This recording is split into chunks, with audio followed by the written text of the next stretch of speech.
လေးချိန်ကလှုပ်ခြင်းကြောင့်အုံနောက်အတွက်ရလာနိုင်မဲ့အကျိုးကျေးဇူး၅ခုပထမဆုံးသောတစ်ခုစီကျွန်တော်တို့ရဲ့ focus လို့ခေါ်တဲ့အာယုံစူးစိုက်နိုင်စွမ်း200ရာခိုင်နှုန်းလောက်ထိတိုးတက်လာတယ်လို့ဆိုရဲမှတ်ဉာဏ်တိုးတက်ကောင်းမွန်လာတယ်ဒုတိယတစ်ချက်သည်အုံနောက် cell အသစ်တွေဖြစ်ပေါ်လာတယ်လေ့လာသင်ယူမှုအတွက်များစွာအထောက်အကူပြုတယ်နံပါတ်3အချက်သည်ကျွန်တော်တို့ရဲ့စိတ်ခံစားချက်တွေကို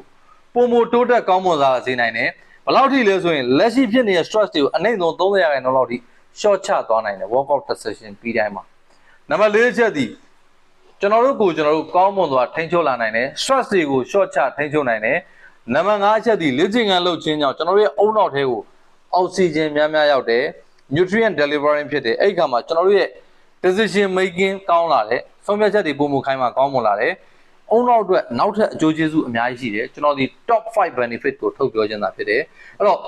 လူသားရဲ့လို့ရှိရင်ကျွန်တော်အုံနောက်ကြီးရရှိနေမှာပဲကျောင်းသားတွေကလေးတွေပဲမဟုတ်ဘူး40ကျော်50ကျော်တွေလည်း cognitive function အတွက်အသက်ကြီးလာတဲ့အချိန်မှာကြုံရမယ့် dementia တွေပါတယ်မဖြစ်အောင်လေ့ကျင့်ခန်းမဖြစ်မနေလုပ်ဖို့လိုအပ်ပါတယ်